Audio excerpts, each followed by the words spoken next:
Okay, continuing on with selections, Adobe has added a new selection tool called the Object Selection Tool, and it's found in with your Quick Selection Tool and your Magic Wand Selection Tool. The Object Selection Tool works like this.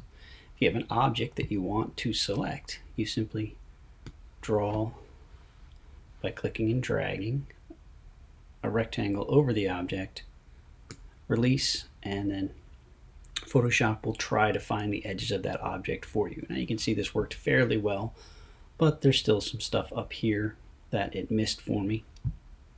And we would use one of our other selection tools or quick mask mode to go in and tidy that up. But the thing I wanted to go over in addition to this new tool is how to refine selections. And so once you have a selection, if you want to edit the edge of it, you're going to look for this button right here called Select and Mask. And you can find this button up in your tool options when you're on any of the selection tools. So you can see if I change to a different selection tool, it's still there, just moves around a little bit. Even the marquee selection tool, Select and Mask, is there. Or you can also find it under the Select menu about halfway down under Select and Mask. Once you click on either one of those, you're going to get all these options over here on the side for how you can adjust the edge of your selection. And this is very, very handy and powerful.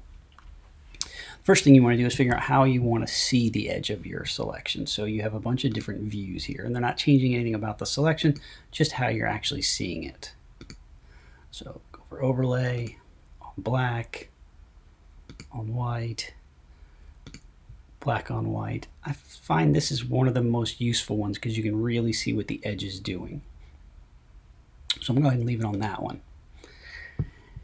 And then down here, you'll see you have all these other options. And so you can adjust the, we'll come back to edge detection. You can smooth, which basically means if you have real hard corners and sharp edges, smoothing will kind of round that down for you.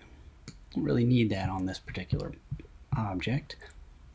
Feather will soften the edge. So right now it's a pretty hard edge between what's in the selection and what's out of the selection. If I use feather, you'll see that that edge gets blurrier and blurrier and blurrier, right?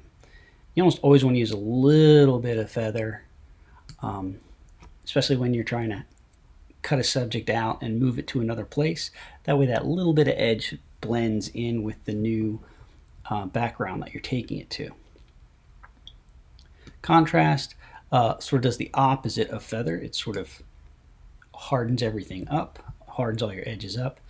And shift edge can be handy because it basically takes your selection and either pushes it inward or outward. And so sometimes when you make a selection and you like copy something from one image to another, you'll find that, oh, now I got a little bit of a halo where I got a little bit of the background around the object. If you go back and you shift that edge inward, you'll find that you can get rid of that. Okay. Edge detection.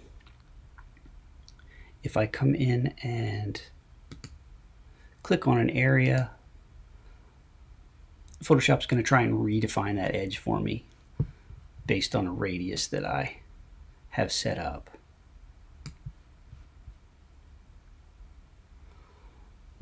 And then once you're done, you say OK, and Photoshop will apply those changes to your selection. Now once you get back out here, you're not really going to see it. You're still just going to see the dancing ants, but know that it has made those changes to your selection and you're ready to do whatever you need to do with that selection.